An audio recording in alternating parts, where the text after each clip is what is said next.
Dites-nous oui ou non, est-ce que Pfizer a fait des études sur la transmission? Alors, elle n'avait pas préparé ça avec ses équipes avant, elle s'y attendait pas, elle s'est trouvée un peu idiote. Alors ben non, on n'a jamais fait d'études. Et pourtant, depuis un an, tous les médecins de plateau en France disaient, on a la preuve, c'est prouvé que ça marche sur la transmission. Quand on prenait la voiture sur l'autoroute, tous vaccinés, tous protégés.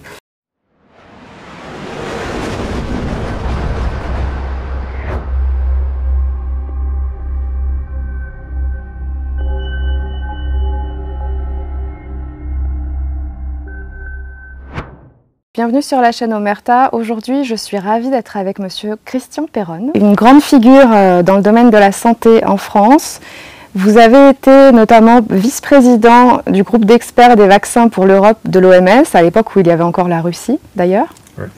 Vous êtes un ancien président de la commission spécialisée maladies transmissibles du HAS au Conseil de la santé publique jusqu'en 2016. Et vous avez écrit plusieurs livres. Y a-t-il une erreur qu'ils n'ont pas commise? Décidément, ils n'ont toujours rien compris. Et Le réveil 4 ans après, le dernier. Il y avait même les 33 questions auxquelles ils n'ont toujours pas répondu. Et le dernier, chez Guy Trédaniel, Le réveil 4 ans après. Et avant, j'avais écrit un livre sur la maladie de Lyme, qui était votre spécialité sanitaire aussi, qui s'appelait La vérité sur la maladie de Lyme, chez Odile Jacob. Donc voilà, ça fait 5 livres, finalement, ces derniers temps. Bah écoutez, tout d'abord, nous sommes vraiment très honorés de votre présence. D'autant que, on va en parler, vous avez été le seul Français à avoir été invité à l'investiture de Donald Trump, où vous avez pu faire un selfie, dont on se rappelle tous, avec monsieur Kennedy. Depuis quand le connaissez-vous, monsieur Kennedy? Alors, Kennedy, moi je ne le connaissais pas personnellement, mais je connaissais son équipe depuis plusieurs années, parce que j'avais déjà, j'étais impliqué dans le monde du vaccin, où il était assez impliqué, et c'était au début de la crise Covid, j'avais participé à des réunions internationales de complotistes.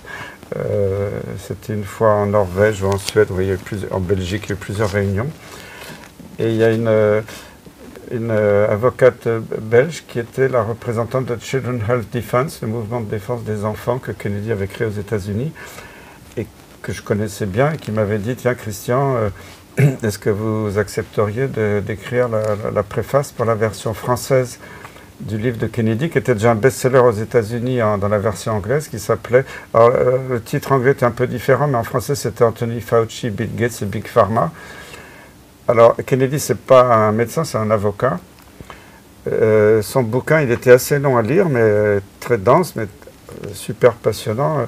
40 ans d'enquête sur toutes les crapuleries de Big Pharma, toutes les saloperies qu'ils ont pu faire, la corruption. Il cite tout le monde nommément, Fauci, tout le monde, Bill Gates. Et d'ailleurs, depuis que son livre est sorti il y a plusieurs années, il n'a jamais eu une seule attaque en diffamation. J'étais impressionné par des pages et des pages de références. Tout ce qu'il dit est prouvé, donc il était tranquille. Hein. Donc voilà, j'avais accepté d'écrire cette préface, donc c'était il y a 3 ans, 4 ans, je ne sais plus, le temps passe vite. J'ai apprécié Kennedy parce que je n'étais pas d'accord avec 2 points, parce que quelquefois il disait des choses qui n'étaient pas très justes sur le virus du sida. Il exagérait un petit peu dans un mouvement un petit peu anti-vaccin général, alors que moi je ne suis pas anti-vax, mais je suis anti ce soi-disant vaccin Covid. Bon. Moi j'avais dit, ça m'embête un peu de préfacer ce livre si Kennedy n'accepte pas que je fasse que 2 petites critiques. Et là j'ai apprécié son élégance parce qu'il a accepté. C'est rare, hein, parce que d'autres auteurs, quelquefois, m'ont demandé de préfacer leur bouquin, je n'étais pas d'accord avec certains points, ils ont refusé que je critique la moindre ligne. Donc ça prouve l'ouverture d'esprit, l'intelligence de Kennedy. Donc voilà, moi je ne l'avais jamais rencontré personnellement, j'ai écrit la préface de son bouquin, je suis resté en contact, j'ai rencontré après Mary Holland. Mary Holland est très proche de Kennedy depuis très longtemps. Elle était la présidente de Children's Health Defense, cette association pour les enfants là, aux États-Unis. Je l'avais rencontrée en Belgique, dans une réunion quasi clandestine, hein, c'était après les confinements. Et on avait sympathisé. Et l'année dernière, j'avais été invité par le sénateur Ron Johnson, qui est un sénateur républicain, qui avait rassemblé une vingtaine d'experts de différents pays pour témoigner sur la crise Covid, les mensonges, etc. Moi, j'étais très honoré, j'étais le seul Français invité. J'avais d'ailleurs fait un topo au Sénat sur la fraude dans les publications scientifiques. C'est quelque chose pour moi qui est énorme, parce qu'il y a tellement de publications frauduleuses. Tout le monde a retenu l'article du Lancet sur disant 94 000 patients soignés, la chloroquine c'est très dangereux. Qui a été annulé d'ailleurs. Qui a été rétracté. Après, plus récemment, l'année dernière, il y avait ces Français qui avaient écrit que la chloroquine avait tué 17 000 personnes. C'était totalement bidon. Je remercie mes amis de l'association bonsens.org avec Xavier Zalbert et tous les autres, parce qu'on a pu, avec des scientifiques top niveau, des bons statisticiens, démonter cette étude, et on a obtenu aussi la rétractation. Donc ça, c'est deux exemples. Il y en a plein d'autres. Toute cette fraude. Donc j'étais au Sénat américain, et à la fin de la réunion, j'ai retrouvé Mary Holland, qui est proche de Kennedy, qui m'avait demandé une petite interview là, dans le Sénat. Et puis quand il y a eu l'investiture de Trump, moi je ne pensais pas spécialement y aller. Bon, j'avais une amie aux États-Unis qui m'avait dit, tiens, je peux avoir une invitation dans un dîner de gala. Mais en fait, ce jour-là, il y avait plein de dîners de gala. Il y avait le dîner avec Trump, le dîner sur la santé, le dîner peut-être sur d'autres thématiques. Et puis un petit peu à la dernière minute, bon, il y a un gars aux États-Unis qui est proche de Kennedy, qui est dans la santé naturelle, et qui m'a dit, si vous voulez, moi je vous invite j'avais déjà prévu d'aller à Washington, mais je vous invite au dîner précisément avec Kennedy. C'est comme ça que j'ai pu le rencontrer. Mais j'étais en contact avec sa secrétaire particulière. Elle m'a dit, bon, ce jour-là, il y aura 800 personnes dans la salle, il va courir à droite, à gauche, c'est pas le moment de... Je lui ai dit, est-ce que je pourrais avoir un petit entretien? Il m'a dit, bon, ce sera impossible, quoi. Et c'est pour ça que je ne l'ai pas relancé depuis, parce que il est en train de faire d'énormes choses. Mais je retournerai sûrement le voir, mais quand il aura un petit peu atterri. Donc voilà, après j'étais lui dire bonjour, et il était très sympa. Et c'est lui-même qui a pris mon téléphone pour faire le selfie. Et moi j'étais très déçu, parce que dans la salle, il y avait 0 Français à part moi. C'est flatteur. J'ai rencontré Rob Ross, ce député néerlandais, qui était ancien député européen, parce que je crois qu'il n'a pas été élu la dernière fois. C'est un gars fantastique, c'est lui qui avait coincé Madame Small, l'adjointe de Bourla, de PDG de Pfizer, quand elle était convoquée au Parlement européen pour parler de ses soi-disant vaccins. Et puis il l'a fait un peu à la hollandaise, à la coup de poing dans le ventre, version imagée, mais les Hollandais, ils aiment bien comme ça, titiller des gens un peu fortement. Écoutez, madame, arrêtez de nous baratiner, dites-nous oui ou non. Est-ce que Pfizer a fait des études sur la transmission? Elle n'avait pas préparé ça avec ses équipes avant, elle ne s'y attendait pas, elle s'est trouvée un peu idiote. Alors non, on n'a jamais fait d'études. Et pourtant, depuis 1 an, tous les médecins de plateau en France disaient, on a la preuve, c'est prouvé que ça marche sur la transmission. Quand on prenait la voiture sur l'autoroute, tous vaccinés, tous protégés, on a obligé les soignants à se faire inoculer, ou les soignants, les pompiers, les militaires, soi-disant pour protéger les autres, parce que ça protégeait la transmission. Il y a des eurodonnées, ils n'avaient même pas fait l'étude.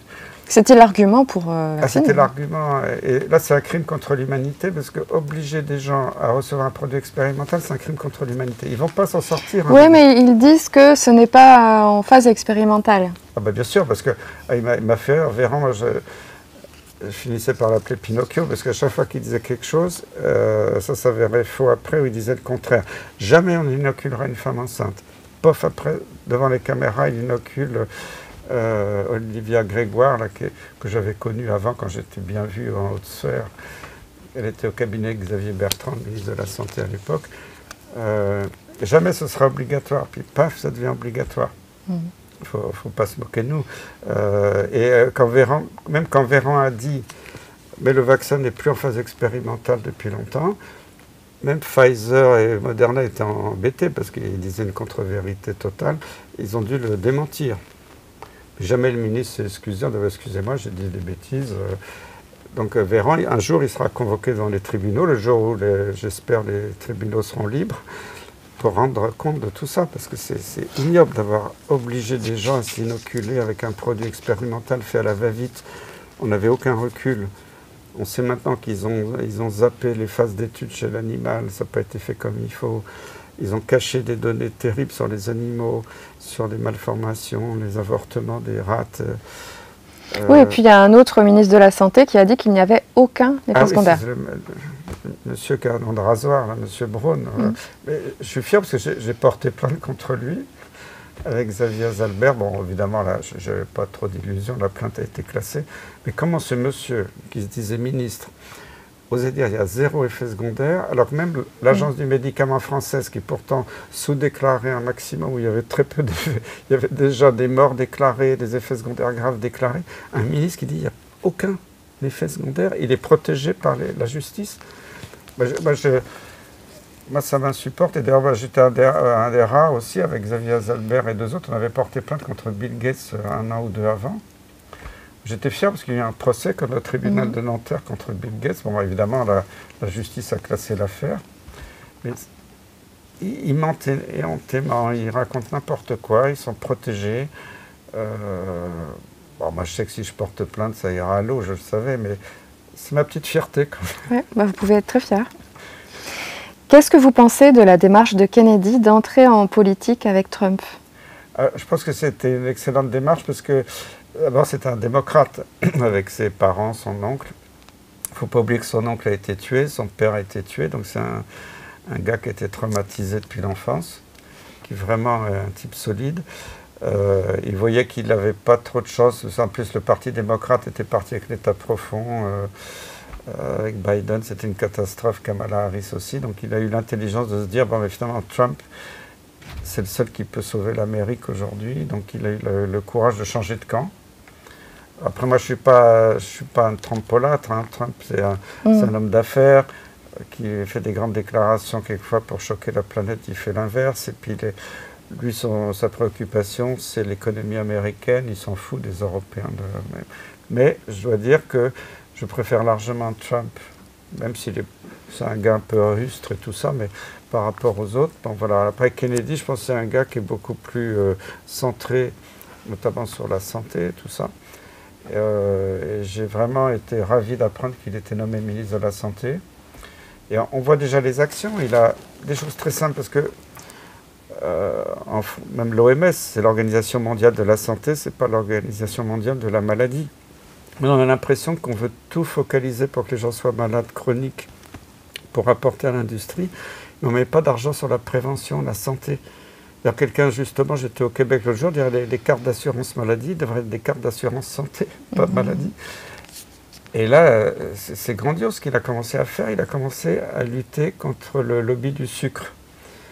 Le sucre raffiné est le plus grand poison de la planète. On le sait, ça donne le cancer, ça donne le diabète, ça donne les maladies cardiovasculaires. Quand on voit que maintenant les lobbies du sucre ont dépensé des milliards pour que tous les jeunes du monde entier boivent des sodas et des boissons hyper sucrées, qu'ils sponsorisent les Jeux Olympiques en disant que c'est le symbole de la santé, alors que ça devrait être marqué sur une bouteille, ça tue comme le tabac. Hein, maintenant, on a les preuves à accumuler. Mais il a le courage de dire maintenant, il n'y aura plus de canettes de ces sodas dans les écoles, on va supprimer tous les excédents de sucre. On va commencer déjà à... Parce que son mouvement, c'est MAHA, Make America Healthy Again, faire l'Amérique de nouveau en bonne santé. Parce que la malbouffe, l'obésité, c'est une épidémie colossale. Quand on a des pays pauvres avant, ils étaient pauvres, mais ils mangeaient... Ceux qui n'étaient pas dans la famille mangeaient bien, ils étaient maigres, en bonne santé. Maintenant, on voit au Mexique, en Polynésie, partout aux États-Unis, dans plein de pays, une épidémie d'obésité monstrueuse. Et ça, c'est le sucre, c'est pas la graisse. Parce que le lobby du sucre avait financé la campagne dans les années 60, no fat, pas de graisse. Là, le gras, c'est très dangereux. Le gras, c'est indispensable. C'est le gras qui donne la satiété. Si vous ne mangez pas de gras dans votre repas, vous avez faim. Et après, vous bouffez du sucre toute la journée dans des petites collations, des petites boissons, pour tenir le coup. Donc voilà, c'est vraiment une révolution parce que le lobby du sucre est extrêmement puissant, c'est un des lobbies les plus riches sur la planète. Et affronter ça comme ça, c'est déjà rien que l'alimentation et supprimer les colorants toxiques, essayer de lutter contre les pesticides, tout ça, c'est un enjeu majeur quand on sait que Bill Gates est le premier financier des OGM.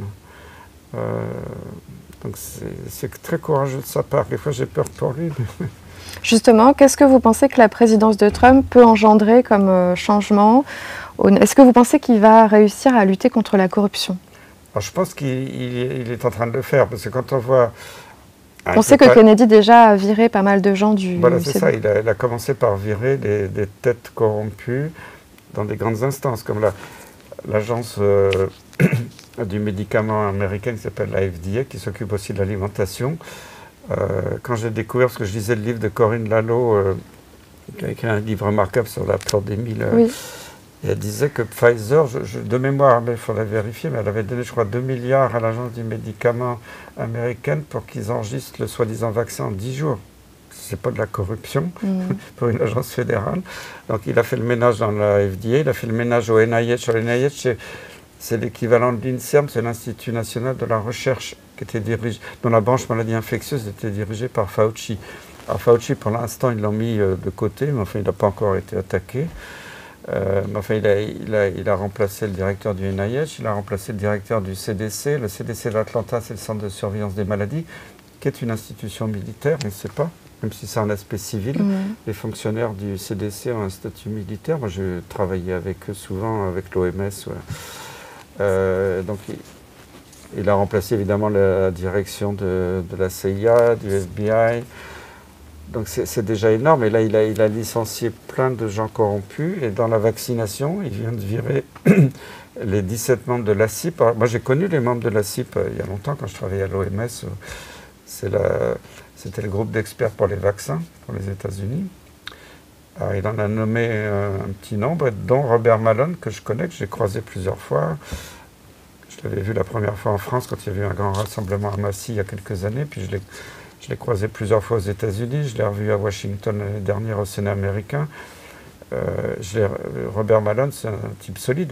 En plus, quand on dit maintenant, mais c'est un furieux charlatan, il faut rappeler quand même que Robert Malone est un des pionniers de la technologie de l'ARN messager.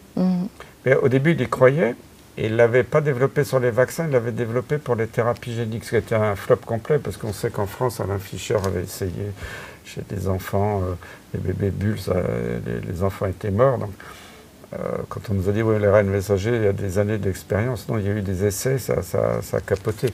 Et Robert Malone, c'est un type qui m'a impressionné, parce qu'au début du Covid, il a cru au narratif, il croyait en l'ARN messager, il était dans son labo où il était un peu déconnecté, puis il le dit lui-même, il s'est fait inoculer avec ces produits soi-disant vaccinaux. Après, il a regretté. Et puis après, il a vu la situation, et c'était un des grands combattants aux États-Unis. Moi, j'ai eu de la chance avec mes voyages aux États-Unis, tout ça. J'en ai rencontré plusieurs. Aux États-Unis, il y avait vraiment des combattants. J'ai pas rencontré, je ne sais plus comment il s'appelait, Zelensko, là, c'est ce médecin juif traditionnel à New York, Zelenko, je ne sais plus son nom exactement, mais qui a sauvé des milliers de gens à New York, après qui est mort bizarrement. Il est traité avec au début avec l'hydroxychloroquine et l'azithromycine. J'ai croisé Corey, j'ai croisé d'autres médecins fantastiques. Et il y avait vraiment des vrais résistants chez les Américains, et ils ont été diabolisés. Donc voilà, je pense que l'Amérique peut changer les choses, j'espère. Mais... Est-ce que vous pensez justement que ce qui se passe en Amérique peut avoir des répercussions sur le système de santé français? Eh oui, parce que comme l'Amérique, tout le système était totalement corrompu, Kennedy aussi a dit qu'il allait s'attaquer à la corruption dans les grands journaux médicaux. Et cette corruption, dans mon premier livre sur la maladie de Lyme, donc qui remonte avant le Covid, je l'avais déjà écrit que les grands journaux médicaux étaient corrompus. C'est pas moi qui le disais, c'est pas le petit complotiste Perron, c'était les rédacteurs en chef de ces grands journaux. Il y avait la rédactrice en chef du New England Journal of Medicine, je ne sais plus comment elle s'appelle, qui avait fait des éditoriaux dans le New York Times pour dire mon journal est pourri. Au moins, elle avait le courage de démissionner. Il y a eu un autre un rédacteur en chef du journal qui l'avait dit. Le rédacteur en chef du Lancet, Richard Horton, l'avait écrit avant le Covid, plusieurs années avant. Mon journal est pourri, la moitié des articles sont faux. J'ai honte que les étudiants en médecine, on leur dise d'apprendre dans ces journaux parce que c'est honteux. J'ai dit, il est bien ce gars-là. Et puis, ce qui m'a étonné, c'est que je ne l'avais pas suivi après. Quand le Covid est arrivé, quand il y a eu le scandale du Lancet, qui était là, je regarde qui est le rédacteur en chef, Richard Horton.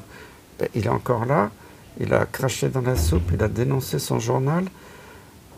C'est que la soupe devait être bonne, parce qu'il crache dans la soupe, il reste là, donc là, c'est pas possible.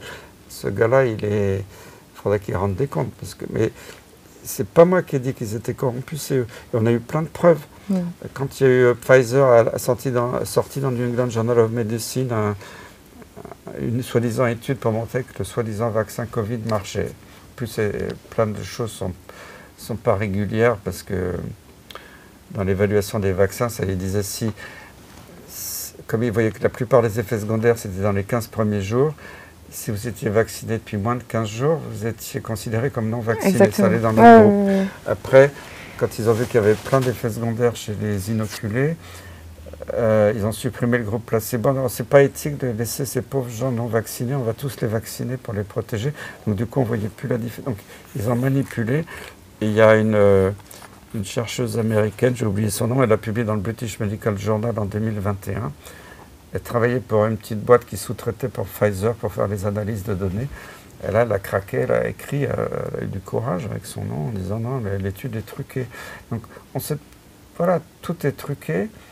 Et c'est pour ça que Kennedy a dit qu'il allait faire le ménage dans la publication scientifique. Il faudra retrouver des vrais journaux scientifiques indépendants, parce qu'on sait que ces journaux dépendent totalement de l'industrie pharmaceutique financièrement. Il n'y a plus vraiment d'analyse indépendante. Parce que le rédacteur en chef confie à 2 relecteurs, par exemple, si moi je veux publier dans le Lancet, il va envoyer ça à 2 relecteurs qui vont dire ça c'est bien, ça c'est pas bien, ils vont critiquer. Moi j'ai déjà été, je me suis fait avoir plusieurs fois, en plusieurs décennies de publication, que quelquefois le relecteur pique mes idées, bloque mon article pour le publier la même chose dans un autre journal. Puis il y en a moi je l'ai vu dans la maladie de Lyme, qui n'avait pas le droit d'exister pour des raisons militaires. C'était impossible de publier un article sur la maladie de Lyme dans un grand journal, parce que dans tous les comités de rédaction, ils avaient un gars du CDC, le Centre de surveillance des maladies américains, qui est une obédience militaire, qui contrôlait les journaux, donc c'était impossible. Donc voilà, on est toujours dans une censure mondiale de la science. C'est ça qui m'a choqué, c'est que la science a été violée. On n'a plus de débat contradictoire. La science, c'est le débat contradictoire. Il y en a qui disent la Terre est ronde, l'autre elle est plate, l'autre ça change tout le temps. Maintenant, on peut être puni si on a une opinion contraire à celle du gouvernement. Ben oui. Et moi, Jean-François Delfrécy, qui était le professeur, qui était président du comité, comment ça s'appelle, le conseil scientifique Covid à l'Élysée. Moi, je l'ai connu quand j'étais vieil étudiant, je venais de passer le concours d'internat, lui il était interne. Je l'avais remplacé un été quand il était interne, donc je le connais depuis 1978. Delfrécy, je l'ai croisé de temps en temps parce qu'il travaillait sur le sida. Il dirigeait l'agence du sida en France, le comité national d'éthique, tout ça. Et moi, je le connaissais bien. Quand j'ai vu le délire de toutes les décisions macronesques sur le Covid, c'était pas possible. Ça allait à l'encontre de toutes les données scientifiques de base. Je l'ai appelé 2-3 fois. Je lui ai dit, écoute, Jean-François, on n'est pas d'accord, mais je ne suis pas le seul. Accepte un débat contradictoire, il n'a jamais voulu. Si on n'accepte pas un débat contradictoire, c'est qu'on n'est pas à l'aise. D'ailleurs, ce qui m'a fait rire, c'est quand Macron a dissous le conseil scientifique, il a retourné sa veste, on avait tout ce qu'on a fait, c'était nul. C'est lui-même qui l'a dit. On n'a pas pris le bon vaccin, on n'aurait jamais dû aller contre l'avis de la population. Et je pense qu'il voulait se protéger, parce que là, je pense que toutes ces personnes qui ont pris des décisions absolument immorales et non basées sur la science, aujourd'hui, ils ont peur. Et c'est vrai que le fait que Trump arrive... Alors Trump, c'est pas un enfant de cœur. Moi aussi, j'ai pas compris ses décisions quand il était aux États-Unis, qu'il a favorisé le vaccin. Mais je suis pas sûr qu'il y avait trop le choix à l'époque. Et puis, il n'était pas encore... il venait du monde des affaires, il connaissait pas ce monde de la santé. On lui a dit tous les Américains vont mourir. Et je pense qu'il a gobé une partie des trucs à l'époque. Enfin, là, on va le juger à l'acte. Hein, à l'époque, j'étais quelquefois... pas content de certaines de ces décisions. Est-ce que vous pensez justement qu'il va y avoir des dossiers sur les ARN messagers qui vont sortir? On sait déjà que les ARN messagers, ça tue, ça ne marche pas. On a déjà toutes les preuves. Tous les pays qui ont vacciné massivement et des pics de mortalité gigantesques. Quand ils ont Parce qu'on a l'impression que la France est vraiment le dernier pays à à rester un peu dans son microcosme. La France est le pays où les médias sont probablement le plus corrompus. C'est pas moi qui le dis, c'est le petit gars qui s'appelle Emmanuel Macron. Je ne sais pas si vous le connaissez, mais moi je suis mon président. Et après 2 ans de crise Covid, parce que Macron 3 fois dans les médias, c'est lui qui parlait, il a donné 3 enveloppes aux médias, aux ordres. Alors, le premier c'était 666 millions d'euros, 666, un chiffre satanique un peu bizarre, bon, on lui pardonne. Deuxième chiffre, troisième chiffre, la dernière fois c'était, je crois, au Nouvel An, il allait pour les vœux à la presse en les remerciant de garantir la liberté d'expression et blablabla. Troisième chèque, ça faisait 3 milliards en 2 ans. Moi, je me souviens, je l'avais un peu attaqué dans les... Alors depuis, il ne dit plus les chiffres. Parce que maintenant, il sait qu'il est surveillé. Je pense qu'il ne s'est pas arrêté de donner. Quand on voit tout ce qu'il donne partout comme argent à McKinsey, maintenant c'est par dizaines de milliards qu'il a donné à l'Ukraine et qui continue. L'autre jour, il est allé au Groenland, il a donné encore 2 milliards parce que Zelensky vient faire la manche à Paris. Non, mais à coup de milliards. Et les médias français ont touché des milliards, plus les centaines de millions de Bill Gates.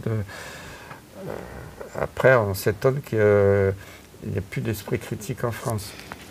Mais là, ces soi-disant vérificateurs, redresseurs de faits qu'on appelle les fact-checkers, maintenant on voit tout l'argent qu'ils ont touché de façon plus ou moins illégale. Avec le fonds Marianne, non? Un petit peu, je crois. Avec le fonds Marianne.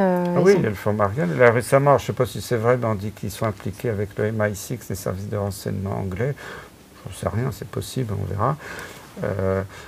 Mais ces gars-là qui sont sortis de nulle part, qui n'ont aucune compétence scientifique, venaient dire que j'étais un charlatan. Pendant 15 ans, j'ai conseillé des gouvernements sur les épidémies, les crises sanitaires, les vaccins. J'étais président de tous les comités de vaccination en France, vice-président à l'OMS.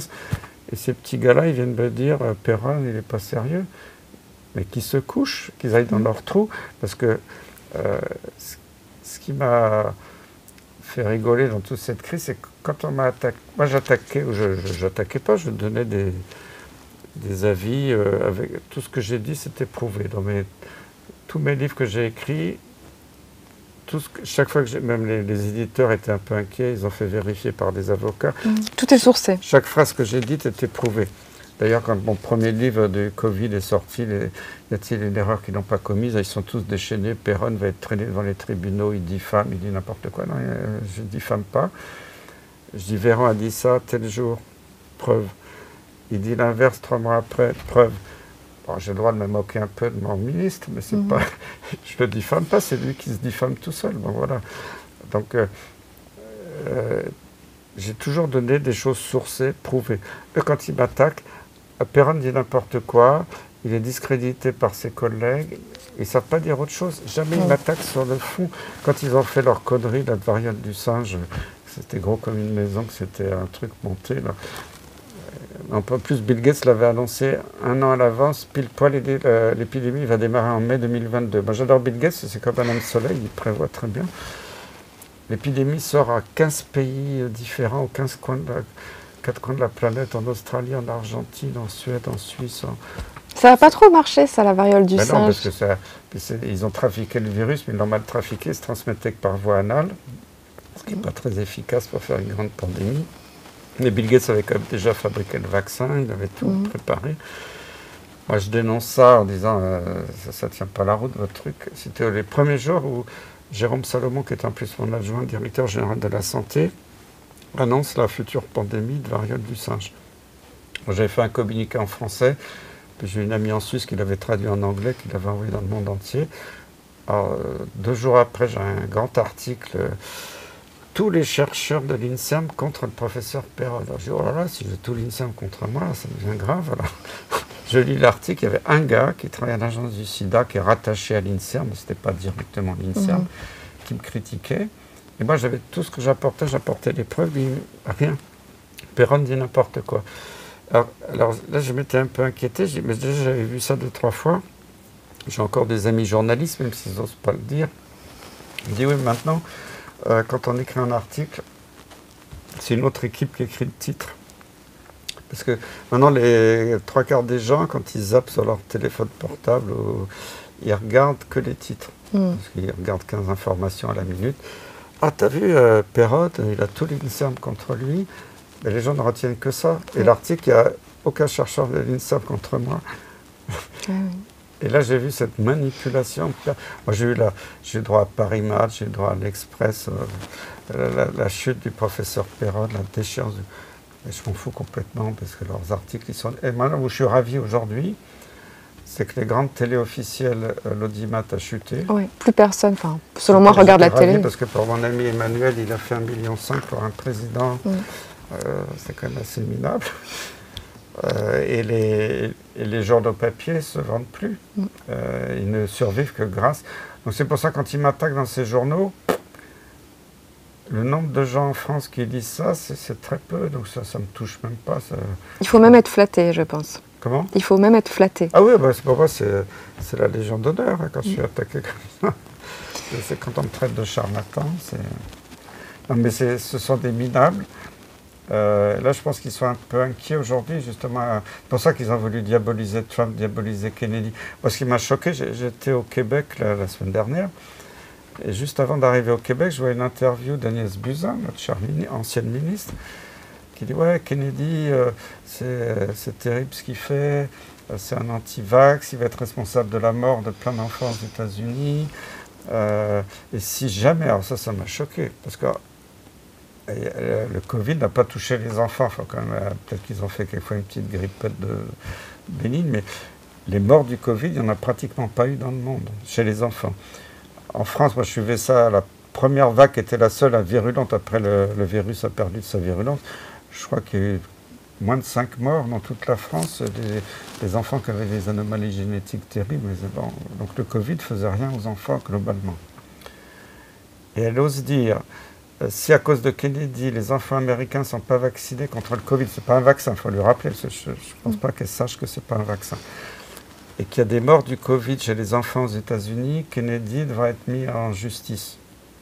Et quand on voit ça, on hallucine, on dit mais elle est sur une autre planète, cette femme. Le Covid ne touche pas les enfants, le vaccin Covid a tué des milliers d'enfants dans le monde entier, des milliers d'adolescents, des jeunes qui sont écroulés sur les terrains de foot, maintenant on a toutes les preuves. Plus la stérilité, plus les cancers, plus tout le reste. Les turbo-cancers, oui. Et même quand je pense que l'assurance maladie, moi j'ai reçu, comme maintenant je suis un peu âgé, j'ai reçu 4 fois des relances pour faire des rappels de vaccins Covid parce que j'étais âgé, alors qu'on sait que ce vaccin ne marche pas, qu'il augmente le risque de faire une forme grave, qu'il augmente le risque de mourir. Moi, je l'avais dit déjà dans les médias en 2021. La dernière fois, j'étais invité sur CNews. Hein.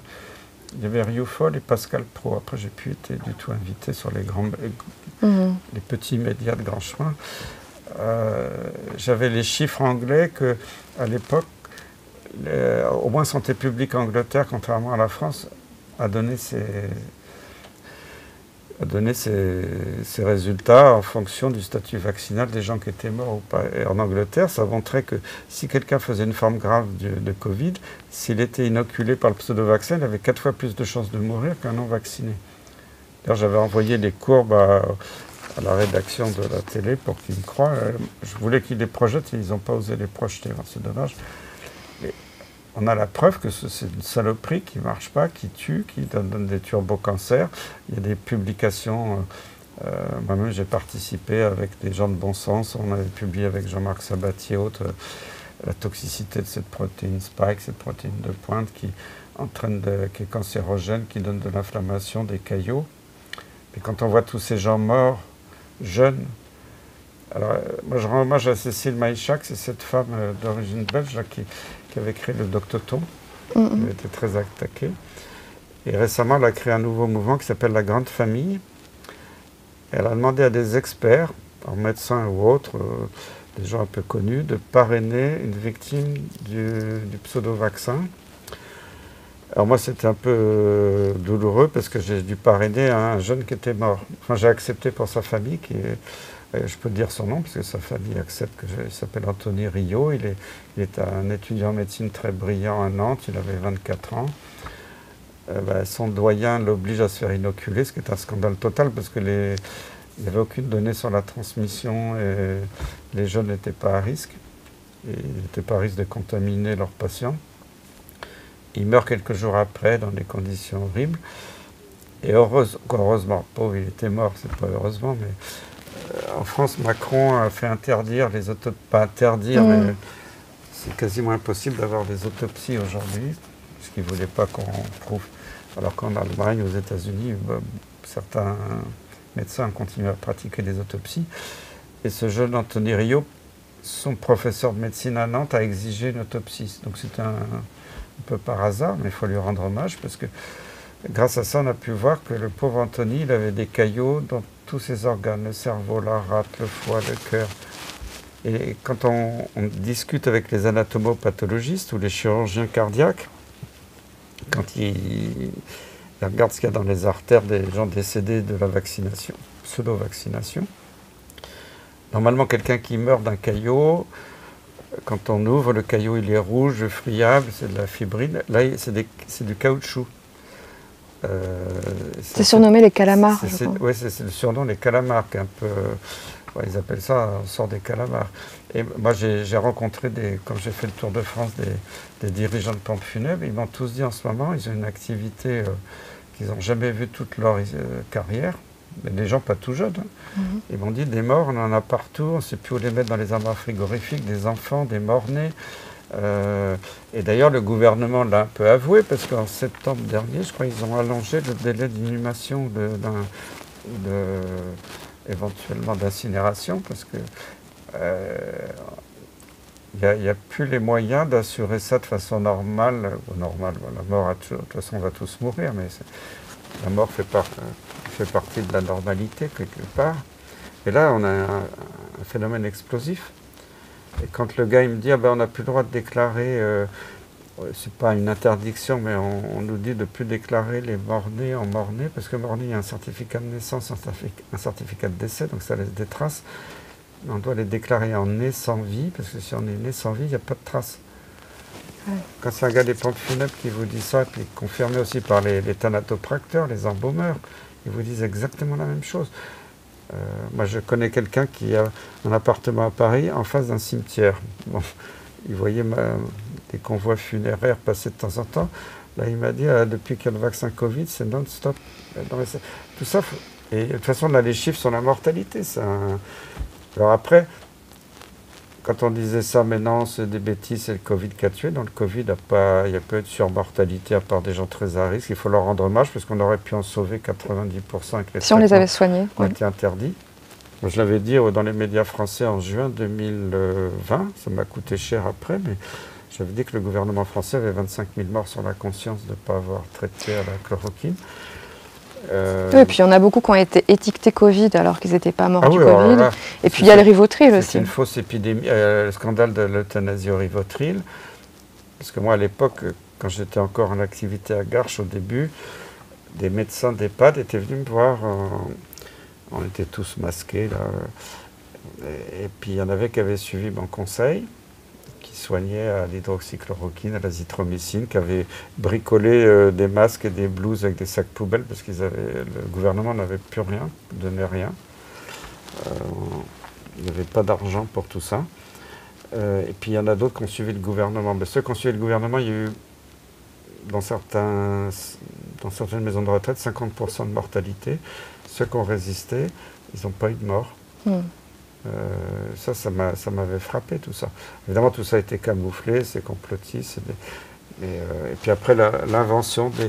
Il y a eu une deuxième vague, une troisième vague, mais à chaque fois beaucoup plus faible. Il n'y a jamais eu de saturation dans les hôpitaux. La saturation, c'était bidon. L'Agence régionale de santé n'autorisait que certains hôpitaux prennent en charge les Covid. Au début, dans les Hauts-de-Seine, 92, c'est comme un très grand département, j'étais le seul hôpital autorisé. Donc la première vague, on avait 40 malades. Puis la deuxième, on avait 14. La troisième, on en avait 8. Puis après, c'était fini.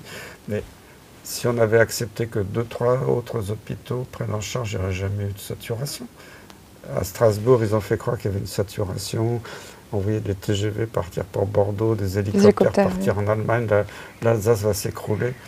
Il y avait un seul hôpital qui était autorisé à prendre en charge. Et tous les autres hôpitaux, après j'ai parlé avec des médecins, je suis allé à Strasbourg avec des infirmiers dans ces autres hôpitaux, ils avaient arrêté toutes les activités, vidé leurs services. Ils avaient des machines de réanimation ultra modernes. C'était des réanimateurs hyper compétents formés au CHU. ben, l'Agence régionale de santé a dit non, on n'avait pas le droit. On envoie les malades en Allemagne à bord. Tout ça, c'était un film d'Hollywood pour faire peur aux Français tous les soirs au journal de 20 heures. J'avais mon ancien élève que les Français ont baptisé le croque-mort, c'est pas moi, mais c'est vrai que ça correspond un petit peu à la situation, qui tous les soirs énumérait les morts pour faire peur. Les Français pensaient, en sortant de chez eux, enjamber des cadavres, comme dans le... Je ne sais pas si vous avez lu La peste de Camus. En fait, il n'y a rien eu, quoi. Malheureusement, il y a eu des morts, parce que c'est des salopards qui ont fabriqué un vaccin pour tuer, mais ça n'a pas aussi bien marché qu'ils le voulaient. Puis parce que les gens n'ont pas été soignés aussi. Enfin, c'était prenez un Doliprane et venez aux urgences quand vous allez... C'est honteux de refuser les... Et là, j'ai encore des médecins que je connais. Je reviens du Québec. Là, il y a un chercheur de l'université Laval, parce qu'il a dénoncé tout ça, qui était un des meilleurs chercheurs, là, qui a été viré, qui n'a pas de salaire depuis 2 ans. Des médecins au Canada. Le Canada a été très maltraité, hein, surtout le Québec. Hein. Et là aussi, je reçois des messages de médecins français qui, là, dans les jours qui viennent, ou les semaines qui viennent, passent devant le Conseil de l'Ordre parce qu'ils ont sauvé des malades, ils ont donné l'hydroxychloroquine, qu'ils ont été méfiants sur ce saloperie de produits vaccins. Normalement, un vaccin ne peut pas l'administrer à un individu humain avant 10 ans. Donc c'était totalement illégal ce qui s'est fait. Et toutes les méta-analyses sérieuses, méta-analyses, c'est quand on reprend tout ce qui est publié sur un produit dans le monde, montre que l'hydroxychloroquine, ça marche. Il n'y a plus à tortiller. Oui, parce que les tests qu'ils ont faits, c'est des tests avec des doses beaucoup trop élevées. Ah oui, parce qu'il y a eu ces gens complètement inconscients. Ce qui était drôle, c'est que l'étude Discovery, l'étude e-Covid en France, Macron disait c'est le modèle de la science. À mi-chemin, ils sont aperçus que l'hydroxychloroquine, azithromycine, ça marchait. Ils ont été embêtés. Donc c'est pour ça que Véran a pris prétexte de l'étude du Lancet pour interdire de continuer à inclure des patients dans ces études. Puis après, ils n'ont jamais publié les résultats. Moi, j'aimerais bien les voir. J'ai vu l'étude intermédiaire, donc je sais. Et après, l'énorme scandale, c'était les Anglais avec l'OMS. C'était l'université, je crois que c'est Liverpool, si je ne me trompe pas. Ils ont fait une étude Recovery, où ils ont utilisé 5 fois la dose maximum autorisée chez l'homme, qui est une dose toxique potentiellement mortelle. Et quand avec Xavier Azalbert, il a interviewé le gars en Angleterre, il a dit pourquoi vous avez pris cette dose? Alors visiblement, le gars, il ne connaissait pas du tout les maladies infectieuses, ni la chloroquine, et tout. Ah ben c'est la dose habituellement recommandée par l'OMS pour l'amibiase. Alors Xavier m'appelle, on n'a jamais utilisé la chloroquine dans l'amibiase, il sort de la planète Mars, ce gars-là, mais c'est pas possible. Alors je pense qu'il a peut-être confondu le nom, parce qu'il y a un produit pour ce qu'on appelle l'intétrix pour soigner l'amibiase intestinale dans un des produits chimiques, a un nom qui ressemble un peu à l'hydroxychloroquine. Mais soit il est totalement incompétent pour faire ce style de confusion, soit c'est volontaire. Moi, je pense plus que... Et après, ils ont dit, oh, regardez, y a plus de morts dans le groupe chloroquine. En utilisant une... Il ne faut pas oublier que l'hydroxychloroquine à forte dose, c'était même dans le livre qui a été censuré après, mais Suicide mode d'emploi. Si on avale une boîte de plaquenil et puis avec d'autres produits, c'est un médicament du suicide. Alors qu'à petite dose, c'était en vente libre. On achetait ça comme des pastilles Valda en pharmacie jusqu'au mois de janvier ou février de 2020. Puis même le Doliprane, ça peut être mortel. Le Doliprane, c'est un très mauvais médicament qui induit de l'inflammation. C'est pas un bon antalgique, c'est pas un bon produit. L'aspirine est bien meilleure. Après, il faut respecter, il y a des gens allergiques à l'aspirine. Des fois, l'aspirine, ça peut fluidifier un peu le sang. Il y a des précautions à prendre. L'aspirine a été diabolisée il y a déjà plusieurs décennies par l'industrie pharmaceutique parce qu'ils ont voulu imposer des anti-inflammatoires non stéroïdiens pour les infections courantes, pour la fièvre des nourrissons, qui sont des produits dangereux, qui peuvent donner des problèmes rénaux, des problèmes hémorragiques. Moi, quand j'étais interne, même chef de clinique, quand j'étais chef de clinique en maladie infectieuse à Paris, à l'époque, en maladie infectieuse, on avait des nourrissons, des enfants, des adultes, des vieillards. J'avais tous les âges dans le service. Après, ça a été séparé. Moi, j'ai fait de la pédiatrie pendant des années, mais l'aspirine, c'était le médicament de base des enfants, les suppositoires de juvépirine, tout ça. Puis du jour au lendemain, non, l'aspirine, c'est très dangereux, ça tue les enfants. Mais tout ça, c'est des inventions totales. Et puis, quand j'ai fini mes études de médecine, j'avais jamais entendu parler, c'était en 78, je n'ai jamais entendu parler du paracétamol, du Doliprane, qui n'est pas un bon médicament. Je ne sais pas pourquoi ils l'ont imposé comme ça. Alors justement, on a l'impression qu'Ursula von der Leyen a envie de mettre de l'ARN un peu dans tous les vaccins classiques. Qu'est-ce que vous en pensez? Qu'est-ce qui se passerait? Ça me terrorise parce que bon, il y a des critiques quelquefois sur les vaccins, qu'il y a des effets secondaires, mais quand on regarde les courbes sur 30 ans... Sur les vaccins classiques? Les vaccins classiques, il y a très très peu d'effets secondaires. Il y a beaucoup de polémiques, des gens qui sont un peu polémiques pour rien, je dirais. Enfin, je ne vais pas rentrer dans toutes ces polémiques. J'ai toujours eu confiance dans les vaccins. Maintenant, je reconnais que je n'ai plus confiance dans l'industrie pharmaceutique depuis cette crise. Donc, ils sont capables de nous faire des saloperies, ce qui n'était pas le cas avant. Moi, ce qui m'inquiète beaucoup, ils l'ont annoncé publiquement, Ursula a donné son feu vert, ils veulent remplacer tous les vaccins classiques par des vaccins, les pseudo-vaccins ARN messager. Et on sait qu'ils ne marchent pas, qu'ils sont dangereux. Donc pour moi, c'est honteux. Ils ont commencé à faire les études sur le vaccin, le virus respiratoire syncytial, la bronchiolite. C'est vrai que la bronchiolite, ça peut tuer les nourrissons, mais le traitement, c'est la kinésithérapie respiratoire. Donc, il faut avoir des kinés, éventuellement des lits d'hospitalisation quand c'est le pic épidémique qui va durer 3 semaines. C'est-à-dire ça sature les urgences. Et comme il y a plus ils ont fermé tous les lits de pédiatrie, les urgences de pédiatrie sont prises d'assaut, et qu'il n'y a plus trop de kinés, il n'y a plus trop de prise en charge. Donc ça y est, on va avoir un vaccin génial. Bon, heureusement, il voulait déjà le recommander chez les personnes âgées, mais il paraît que l'étude a pris du plomb dans l'aile, bon, tant mieux. Mais ce qui me fait encore plus peur, et Ursula a donné son feu vert, c'est qu'ils sont en train de développer les vaccins ARN messager autoréplicants. Alors ça, c'est une bombe atomique, c'est une arme de destruction massive, ça va tuer la planète, parce que c'est déjà l'ARN messager modifié du Covid. Vous savez, oui, vous vous souvenez, ils disaient, non, mais on l'injecte dans le bras, et ça reste au dans bout le bras. d'un jour ou 3 jours maximum, il n'y a plus rien, il n'y a plus d'ARN, plus de la protéine de pointe, dite spike et tout ça. Alors maintenant, il y a des publications sérieuses qui disent que 2 ans après, pas chez tout le monde, mais on retrouve encore l'ARN messager, la protéine de pointe. On sait que l'ARN messager peut à l'envers s'incorporer dans l'ADN. Je l'avais écrit dès 2021, je m'étais fait attaquer parce qu'on a dans nos cellules la transcriptase inverse, comme dans le virus du sida, capable d'aller à l'envers. Elle ne s'active pas chez tout le monde, mais elle y est. Alors j'étais insulté par les fact-checkers à l'époque, mais depuis il y a plusieurs publications qui ont confirmé mes dires. Donc déjà, l'ARN messager modifié comme ça du Covid est une saloperie qui est dangereuse, qui peut rester à long terme. Alors là, quand c'est autoréplicant, ça sera ad vitam aeternam.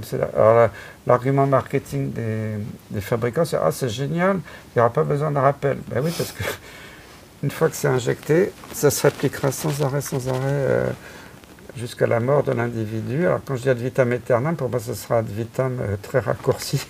Parce que, et ça, c'est un génocide annoncé, ça ne cache même pas. Ils construisent des usines, ils investissent des milliards. Et alors là, il faut vraiment...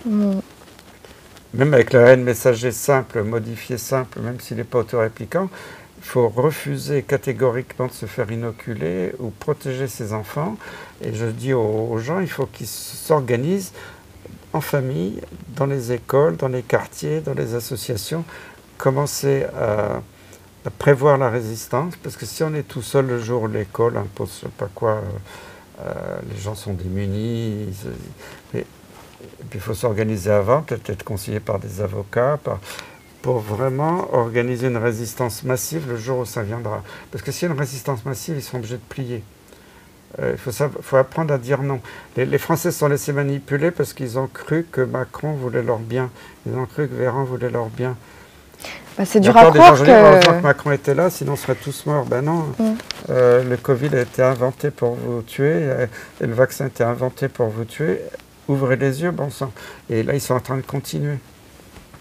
Et justement, l'ARN autoréplicant, c'est Hélène Banoun et Jean-Marc Sabatier qui disent qu'il est administré aux canards depuis octobre 2024 en France, dans le plus grand secret.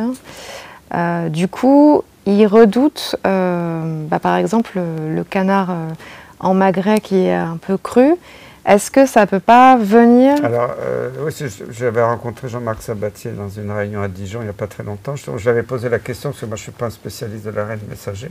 Il a étudié ça plus que moi. Il disait qu'il y a des ARN qui peuvent résister 10 minutes. Non, ils peuvent résister 1 heure à 110 degrés, je crois.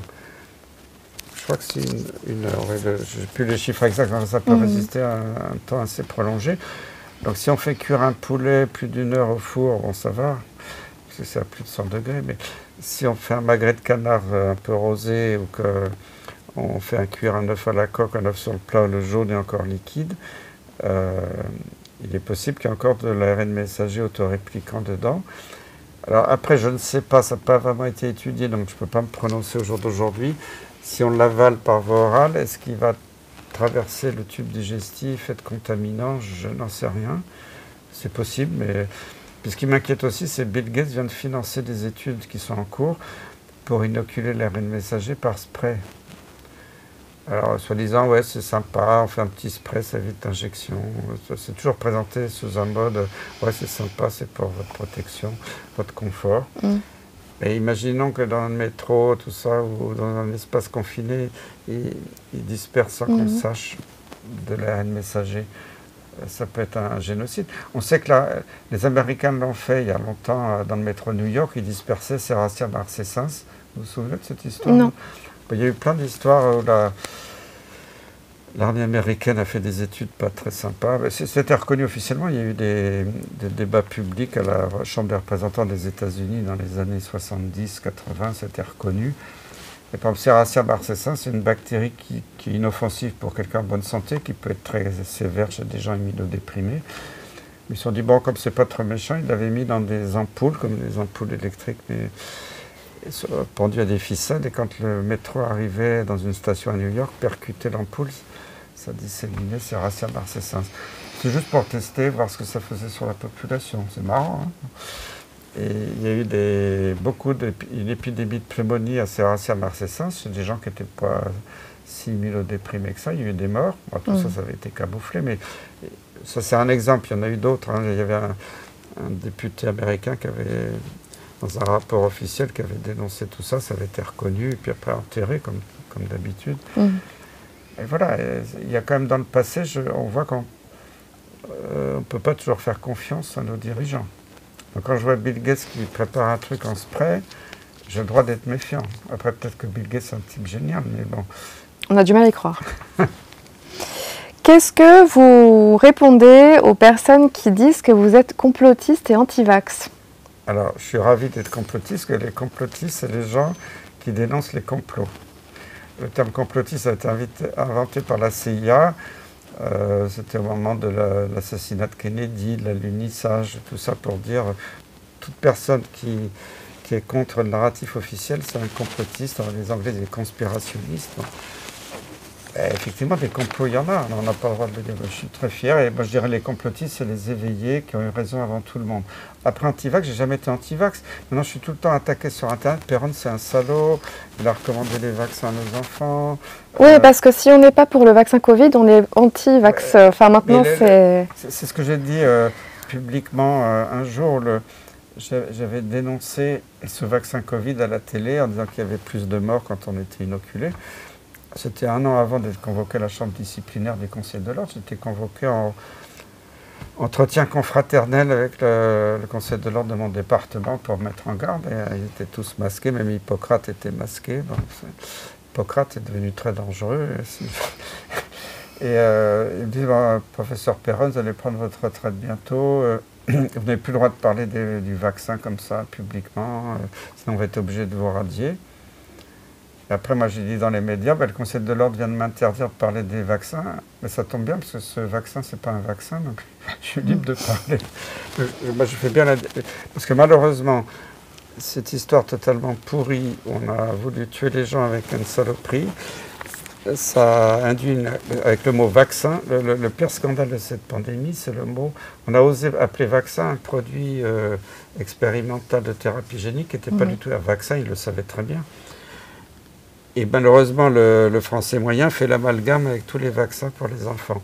Alors qu'avant, les 11 vaccins, ils n'étaient pas obligatoires, ils étaient recommandés, sauf 3 qui étaient obligatoires, diphtérie, tétanos, polio.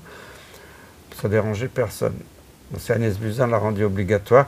C'est vrai que malheureusement, à l'époque, j'avais signé un truc, mais je le regrette parce que c'était un peu sous la pression. Mais moi, quand je présidais le comité des vaccinations en France pendant des années, je m'étais toujours opposé à l'élargissement des obligations. On avait même demandé au ministère de supprimer toutes les obligations, de faire que des recommandations. C'était ma position. Alors maintenant, on me reproche d'avoir signé, je peux faire une erreur dans ma vie, j'ai signé une fois une connerie, bon. Mais moi, je suis convaincu qu'il faut supprimer les obligations. Après, il faut être responsable, parce que si on supprime le vaccin contre la diphtérie va revenir. Le tétanos, la bactérie, elle est dans le sol. Ah, il n'y a plus de diphtérie. Ben oui, il n'y a plus de diphtérie grâce au vaccin. La polio, c'est pareil, même si le DDT a joué un rôle favorisant, le virus, il existe. Après, ce vaccin, on accuse le vaccin polio d'avoir donné des paralysies. Oui, parce que c'est une grande bêtise quand on vaccine les populations, de vacciner avec le vaccin vivant. Le vaccin vivant doit être réservé au rappel. Et ça, les gens l'ont oublié. Si on vaccine avec le vaccin inactivé, il n'y a jamais de paralysie. On peut faire le rappel avec un vaccin vivant. Mais comme l'OMS trouve que c'est plus pratique en population générale de faire ça par voie orale, ils ont généralisé le vaccin vivant, ce qui est une stupidité, parce qu'on sait que c'est un virus vivant atténué, c'est un produit naturel, mais qui peut réverser un virus virulent et donner des paralysies. Donc c'est pas intentionnel, c'est pas un complot pour donner la paralysie qu'on a fait un produit dangereux, c'est qu'ils utilisent mal le vaccin. Bon, la variole a été éradiquée grâce au vaccin. Maintenant, il y a des bouquins délirants qui disent le contraire, mais maintenant on diabolise Pasteur. Il y a une espèce de mouvement très malsain, mais maintenant il y a un nouveau mouvement, les virus n'existent pas. Je suis tout le temps agressé avec ça. Vous croyez encore au virus? Ben oui, j'en ai vu au microscope, j'en ai cultivé.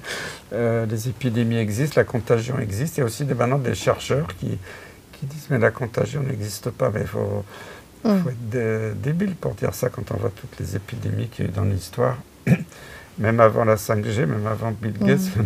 Donc voilà, mais maintenant je suis d'accord avec Kennedy que toutes les études des vaccins ces dernières décennies n'ont pas été faites comme il faut, contre un vrai placebo.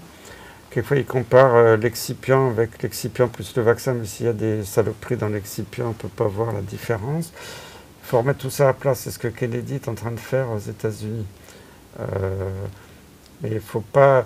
Moi, je suis toujours pour le vaccin classique. J'ai vacciné mes enfants, j'ai fait mon rappel diphtérie, tétanos, polio, coqueluche l'année dernière, parce que la coqueluche, ça tue quand même, quand ils ne sont pas vaccinés, des nouveau-nés ou des nourrissons.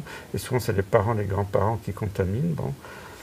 Moi, quand j'étais interne en médecine, même étudiant, dans le vieil hôpital Claude Bernard, il y avait des salles entières, il y avait des 30 coqueluches qui étaient en train d'asphyxier, qui mouraient. Il y avait des morts de coqueluches. Autrefois, les gens oubliaient. Ah, mais il n'y a plus de coqueluches, pourquoi on vaccine? C'est des bêtises. Non, si on ne vaccine plus, ben, ça va revenir. Donc, je ne suis pas du tout anti-vax. Après, je suis d'accord qu'il y a des problèmes dans la méthodologie, qu'il faut en discuter. Bon, l'aluminium, pour moi, c'est un faux problème. L'aluminium est le troisième élément chimique sur Terre. Les gens ne savent pas. Il y a l'oxygène, le silicium, l'aluminium. Il y en a bien plus que du carbone, que du calcium, etc. Tout ça, ça a été monté en épingle, cette histoire d'aluminium, ça n'a pas beaucoup de sens. Moi, si on peut supprimer l'aluminium, revenir au calcium comme adjuvant, je serais ravi, ça supprimerait les polémiques. Mais des gens complètement obsessionnels sont partis dans des délires anti-vax. C'est pour ça que je ne suis pas anti-vax, je suis toujours pour la vaccination. Mais maintenant, je suis prêt à me battre comme Kennedy pour que l'industrie pharmaceutique revienne à des études sérieuses et qu'on ne menace pas nos gamins avec des nouveaux vaccins délirants qui ne seront peut-être pas des vrais vaccins. Mais ça fait beaucoup de mal. Je vois maintenant, tout le temps, je croise des gens, j'ai fait des faux certificats pour mes enfants, mes petits-enfants. Les gens n'ont plus confiance. Et ça, c'est leur faute. Hein. C'est pas la faute de Pasteur. Alors justement, pendant la pandémie, les gens ont été beaucoup divisés, les vaccinés, non vaccinés. Quel serait votre message pour conclure, pour essayer d'unir tout le monde Alors déjà, pour rassurer, parce que c'est vrai, peut-être je ne suis pas sûr que 80% des Français étaient inoculés, il y a peut-être des faux vaccins, j'en sais rien. Mais beaucoup ont été inoculés, ils ont peur aujourd'hui, parce qu'ils voient autour d'eux des morts de turbocancer, de maladies auto-immunes, d'AVC, d'infarctus. J'ai vu qu'il y a plusieurs marathoniens, j'ai vu ça ce matin, qui étaient morts en courant de marathon, des tout jeunes. C'était jamais vu dans l'histoire du marathon. Hein. Bon. Mais je les rassure parce que la majorité finissent probablement par éliminer toutes ces cochonneries. Après, il y en a qui disent que la N-acétylcystéine, ça aide à éliminer, je ne sais pas. Enfin, de toute façon, c'est pas toxique, c'est un produit naturel. On peut toujours le prendre. Mais ce n'est pas toute la planète qui a été décimée, il ne faut pas exagérer. Donc, le premier message, c'est refuser toute nouvelle injection. L'autre jour, j'ai croisé une dame dans un dîner qui était fière d'avoir eu sa 8e injection. Je dis bravo, vous êtes solide. Bon, alors que le Covid n'a jamais tué personne, des gens très à risque, c'est hallucinant. Un jour, les gens de l'assurance maladie qui envoient et les directeurs généraux de la santé qui envoient ces lettres aux Français pour leur faire peur en disant continuez à vous faire inoculer, ils devront rendre des comptes devant la justice, puisqu'ils le savent que ça tue, que ça ne marche pas. Comment ils peuvent faire ça? Comment ils peuvent se regarder dans un miroir le matin? Et donc, voilà, pour rassurer la population, je pense que tout ça va s'éliminer chez la plupart. Malheureusement, il y aura des victimes, il y en a toujours, parce que on sait que chez certaines personnes, ça se multiplie à long terme. Enfin, j'ai confiance dans l'espèce humaine qui a résisté. On a vu au Japon, à Tchernobyl, les gens ont résisté à des inoculations nucléaires, à des irradiations massives. Il y a une telle diversité génétique chez les humains et chez les animaux que tout le monde n'est pas touché de la même façon. Après, c'est le sort, ça peut tomber sur certains.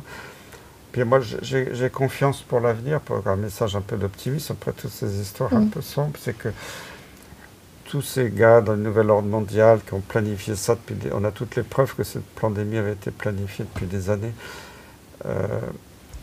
Ils sont tombés dans une démesure totale. On a vu Macron là, partir au Groenland pour sauver le Groenland, alors que Trump a juste dit qu'il envisageait éventuellement de discuter avec le Groenland pour voir s'il pouvait s'associer aux États-Unis. Trump n'a jamais dit qu'il allait envahir le Groenland, et Macron va sauver le Groenland, mettre à la disposition la bombe atomique française. Et là, il y avait 3 pingouins qui insistaient, qui rigolaient. Non, mais le pauvre, il est tombé dans une telle démesure, c'est l'hubris des Grecs anciens. Qu'à un moment donné, tout ça, ça va se casser la figure. Surtout que les données, on les a. Et j'en ai même, ouais, mais on ne sait pas. Ben oui, parce que les gens ne cherchent pas par eux-mêmes. Ils regardent LCI, ils regardent BFM TV. Mais toutes les infos, si on est un peu curieux, on peut les trouver. Alors, on peut écouter Omerta, on peut écouter d'autres médias alternatifs. Je ne pense pas que, quand on regarde l'histoire de l'humanité, que ça puisse durer éternellement. Après, je reconnais que c'est très long, j'en ai marre. Je pense que vous en avez marre aussi. Oui. Après, ce qui se passe dans le monde, bon, l'élection de Trump a été quand même un immense espoir pour beaucoup de gens dans le monde. Après, je ne suis pas non plus fanat de Trump, surtout. Quelquefois, il me déçoit, mais c'est toujours mieux que rien. Poutine est très aligné contre le nouvel ordre mondial et je pense qu'il est amoureux de son peuple, il le défend. En tout cas, moi, ce que j'ai vu, c'est que les Russes adoraient les Français, que je n'ai pas vu de menace spéciale là-dessus. Donc, je reste optimiste malgré tout. Mais être optimiste, ça ne veut pas dire de ne pas être vigilant, continuer à informer. En tout cas, au Québec, j'étais... Parce que vous avez été au Québec récemment. Oui, j'en reviens, j'étais ravi de voir l'éveil de la population, la chaleur de leur accueil. Ils en ont bavé au Québec. Hein. C'était encore plus dur que nous, c'était 150 € d'amende. Eux, s'ils ne mettaient pas le masque, c'était 1 500 $ d'amende. Hein. C'était très violent contre le peuple canadien. On a vu avec les camionneurs, on a vu... Le masque, d'ailleurs, qui n'avait pas grande utilité. Alors, les masques... Moi, j'avais été un grand défenseur des masques quand il y avait des épidémies de tuberculose dans les hôpitaux. Parce qu'à une époque, je ne sais pas pourquoi, les gens avaient oublié que la tuberculose était contagieux, parce que la tuberculose, c'était le Moyen-Âge. Moi, quand j'étais étudiant, interne, même assistant, des tuberculeux qui crachaient du bacille de la tuberculose, qui était contagieux, on les mettait dans les salles communes. Ça ne dérangeait personne, ils restaient 3 semaines pour faire tous leurs examens avant de les traiter, 1 mois. Et quand on s'en est aperçu quand le sida est arrivé, parce qu'un immunocompétent qui est à côté d'un tuberculeux dans un hôpital, s'il fait la tuberculose, il va peut-être le faire 3 ans après, ça ne se verra pas. Quand il y a eu l'épidémie de sida, comme il y avait beaucoup de gens immunodéprimés, concentrés, quand le bacille de la tuberculose a circulé dans les hôpitaux, c'était la catastrophe. On a eu une épidémie gigantesque de tuberculose dans les hôpitaux. Et le personnel tombait malade. Quand j'étais étudiant en médecine, j'avais une copine étudiante qui a eu la tuberculose. J'ai connu des internes avec la tuberculose, j'ai connu des assistants, j'ai connu des professeurs de médecine, des microbiologistes faire la tuberculose. Toute ma carrière, j'en ai vu. Et quand j'étais jeune assistant, c'est la première fois que j'avais travaillé d'ailleurs dans un groupe de travail avec le ministère, parce que j'étais spécialiste de la tuberculose et j'ai travaillé comme directeur adjoint du centre de référence de la tuberculose à l'Institut Pasteur à Paris. Je m'étais battu pour qu'on impose le masque dans les hôpitaux. Pas toute la journée, mais le malade, quand quelqu'un rentrait dans sa chambre, un soignant ou sa famille pour lui dire bonjour, ou si jamais il devait sortir dans l'hôpital pour aller à un examen, le masque n'est pas totalement imperméable aux microbes, il limite la quantité de microbes. Quand vous toussez, vous crachez, ça fait un aérosol dans la pièce, avec des petites particules de salive ou de sécrétion bronchique en suspension qui descendent lentement. Si quelqu'un rentre à ce moment-là, il en inhale plein. Donc ce n'est pas une protection à 100%. Mais si on prend la précaution dans la chambre d'un malade, que le malade met son masque, la personne qui rentre met un masque, on a vu disparaître quasiment du jour au lendemain la transmission de tuberculose chez les soignants. Alors les gens disent, ouais, mais le masque, c'est écrit sur la boîte, ça ne filtre pas les virus. Oui, ben ça, c'est le fabricant qui a écrit ça pour ne pas avoir d'ennui juridique. Mais même si le virus est plus petit que la maille du masque, un virus dans l'air n'est jamais tout seul, il est dans une sécrétion respiratoire, donc c'est beaucoup plus gros. Donc moi je crois, même dans le Covid, dans une chambre, d'un malade qui tousse et qui crache, il faut mettre un masque. Ou même dans la famille, s'il est à la maison, soigné à la maison, si on rentre dans sa chambre, c'est plus prudent qu'il mette un masque, que la famille mette un masque, le médecin. Mais alors, moi quand je présidais le Haut Conseil de la Santé publique, la commission maladies transmissibles, janvier 2010, j'ai signé au nom du Haut Conseil une recommandation pour le gouvernement comment gérer les stocks de masques en cas d'épidémie. Et j'ai découvert, quand j'ai relu plusieurs années après, je dis mais c'est magnifique ce qu'on avait écrit, c'est parfait, il y avait tout, comment on faisait tourner les stocks. Quelques mois après, le secrétariat général de la Défense nationale dit non, les masques ça ne sert à rien. Jérôme Salomon, qui vient de mon service, quand il est directeur général de la santé, fait détruire les stocks de masques qui restaient, soi-disant qu'ils étaient périmés. C'était quand ça? C'était avant la pandémie. Et il ferme la dernière usine de masques en France, je crois 1 an avant la pandémie. Il n'y avait plus de masques en France, même plus fabriqués. Mais moi, ça, c'est pas possible. Et après, quand la pandémie arrive, moi, je m'étais organisé avec les médecins généralistes de Garches autour pour prendre en charge les malades dans leur cabinet. Ils avaient été super, ils voulaient aller de l'avant. Ils avaient fait des cabinets Covid+, des cabinets Covid- pour pas que les malades se croisent. Ils voulaient traiter. Et alors le gouvernement leur a dit, vous médecins, soignants, vous allez à la pharmacie, vous avez le droit à une boîte de masques par semaine gratuite. Il n'y avait plus de masques dans les pharmacies. Et puis une par semaine, quand on disait qu'il fallait changer tous les 4 heures, j'étais très choqué. J'ai dit pourquoi il n'y a plus de masques et tout ça. Et puis on voyait Véran... C'était interdit d'en vendre aussi au début, je crois. Parce qu'ils étaient ils voulaient les réquisitionner, soi-disant, pour les hôpitaux. Donc il n'y en avait plus. Aucune pharmacie n'avait un masque. Donc il y a des gens qui ont bricolé ça avec des slips, avec des bouts de tissu. Ça a sauvé quelquefois des situations. Et quand j'ai vu Véran, Salomon, Sibeth Ndiaye, Édouard Philippe, il disait les masques, ça ne sert à rien. Puis, alors, ils commandaient des masques en Chine. Puis la France en a eu après tout le monde. Parce que, moi, je sais, j'ai vu ça quand un ministère en France fait des commandes, il ne paye jamais. Ou il paye, on vous paiera dans 2 ans. J'ai vu, c'est pour ça que dans les hôpitaux, souvent les chantiers, c'est la catastrophe. Parce que les entreprises font faillite parce qu'on leur promet un chantier mirobolant, on ne les paye pas. Alors, ils appelaient les Chinois, on voudrait des tonnes de masques. Et comme les Français ne payaient pas comptant, ça partait dans les autres pays. On a même vu une fois les Américains qui avaient détourné un stock de masques sur un aéroport en Asie. Alors, ça ne sert à rien, ça ne sert à rien, ça ne sert à rien. Moi, j'étais choqué, mais si, les masques, c'est utile, mais il ne faut pas faire n'importe quoi.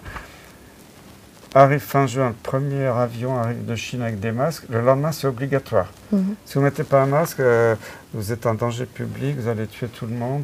Les hélicoptères qui se tournaient sur les plages, dans les forêts.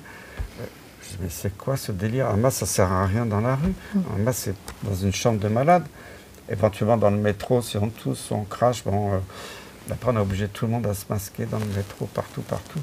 Dans la rue, c'était un délire scientifique total. Et c'est pour ça, s'ils n'ont jamais pu vraiment me coincer, c'est que je connais tout tellement de l'intérieur. Surtout, j'ai tellement vécu toutes les situations qu'ils ne peuvent pas me baratiner. Moi, quand je parle, c'est avec la science, avec les faits. On a dit Péronne, c'est un anti-masque, je n'ai jamais été anti-masque. Je suis pour un masque quand c'est nécessaire. Ça sert à quelque chose. C'est comme si on disait qu'il faut mettre des préservatifs dans la rue tous les jours pour marcher. Mais le préservatif, c'est utile quand c'est à bon escient, au bon moment. C'est pas, on ne porte pas des préservatifs dans le métro. Non, mais c'est un peu c'est une image un peu osée, mais c'est pareil. Donc tout ça, c'était du gros blabla, de la grosse manipulation pour faire peur. Mais et malheureusement, les Français, réputés comme étant un peuple rebelle qui a fait la Révolution, ils ont été très couchés, très passifs, ça m'a un peu déçu. Bon, il y a eu les gilets jaunes, mais c'est vrai qu'ils ont été réprimés très durement. J'espère qu'ils vont se réveiller, mais je vois quand même, quand j'interroge des gens, je discute, même là j'étais au Québec, là, on était reçu par un écrivain dans une maison au bord du Saint-Laurent, on a passé la nuit chez lui, et il fait un peu maison d'hôte pour arrondir ses fins de mois, donc il reçoit des Français, il reçoit en vacances. Il me dit l'année dernière, ils étaient tous à fond pour Macron, il nous a sauvés, et cette année, il dit c'est la première fois que je vois des gens, on ne fera plus le coup, on se fait avoir. Ouais, vu de l'extérieur, vu du Québec comme ça, que c'est de simples touristes, on voit qu'il y a un changement. Et moi je le vois un petit peu, mais c'est long, hein, mais pour vous rassurer, le mouvement épidémique va toujours des moutons vers les éveillés, jamais dans l'autre sens. Un éveillé ne devient jamais un mouton. Et c'est pour ça qu'ils sont cuits, je pense. Parce que mais là, les gens en ont ras-le-bol, je pense. On le voit, c'est pas besoin d'un sondage. Quand on voit il y a 1,5 million de gens qui regardent le président, c'est une baffe gigantesque, bien plus gigantesque qu'une autre baffe salée. À Hanoï. Bah, écoutez, merci. Est-ce que vous avez un dernier mot à nous dire sur votre actualité ou... Non, ben là, il faut rester optimiste, rester soudé, ne pas se laisser manipuler, et surtout apprenez à dire non, et à réfléchir à l'avance, à savoir refuser, accepter que l'idée qu'un gouvernement n'est pas là pour votre bien. Ce qui est dur. C'est difficile. Les gens dans les dictatures l'ont compris. D'ailleurs, moi j'étais étonné il y a quelques années, quand j'étais encore en activité, je voyais beaucoup de maladies de Lyme chroniques et j'avais des patients qui venaient d'Europe de l'Est, qui avaient été jeunes en Pologne, en Yougoslavie, en Tchéquie. Et quand la crise Covid est arrivée, tout de suite, ils m'ont dit « Oh là, ça sent mauvais en France ». Parce qu'ils avaient déjà vu et vécu. Ça me rappelle ce que j'ai vécu quand j'étais étudiante à Varsovie, quand j'avais 20 ans. Et ils l'ont tout de suite vu, les pays. Et c'est pour ça que la Hongrie, la Roumanie, la Roumanie, pourquoi ils ont truqué les élections? Parce que les Roumains n'étaient pas cons. Ils avaient vécu Ceausescu. L'année dernière, quand j'étais au Sénat américain, il y avait un camionneur canadien qui était d'origine roumaine. Quand il était tout jeune, il avait connu la dictature de Ceausescu. Il avait fui au Canada, il est enfin le Canada, un pays libre, c'est super, il était content. Quand il y a eu le mouvement des camionneurs sur Ottawa, lui il était pacifique, il était là, comme il ne voulait pas dégager tout de suite. Les policiers l'ont arraché de son camion, l'ont tabassé, il a eu des fractures, il a subi un truc absolument horrible. Et là, il témoignait justement au moment de l'audition au Sénat américain en disant « Mais moi, jamais j'ai vécu ça dans la dictature de Ceausescu, j'ai vécu ça au Canada, grand pays libéral aujourd'hui. Donc c'est pour ça que j'ai beaucoup plus confiance aujourd'hui dans les gens des pays de l'Est qui ont vécu ça. Nous, on a vécu l'occupation allemande, moi je n'étais pas né, mais on n'a pas vécu ça vraiment de l'intérieur. Donc voilà, donc je crois qu'il faut rester fraternel, soudé, croire. Moi, je suis devenu beaucoup plus croyant et je crois qu'il va y avoir un retour j'espère, de bonheur dans l'humanité, d'amour, de fraternité, parce qu'on est tombé dans une période glauque, sataniste. Je pense que la lumière va revenir, moi j'en suis persuadé. Voilà, c'est mon message d'espoir. C'était peut-être nécessaire pour faire un nettoyage. Voilà, peut-être qu'on a besoin de connaître le pire pour renaître, je l'espère. Bah, écoutez, sur ces mots, sur ces beaux mots, merci encore d'avoir été avec nous. Et on se retrouve très vite sur Omerta.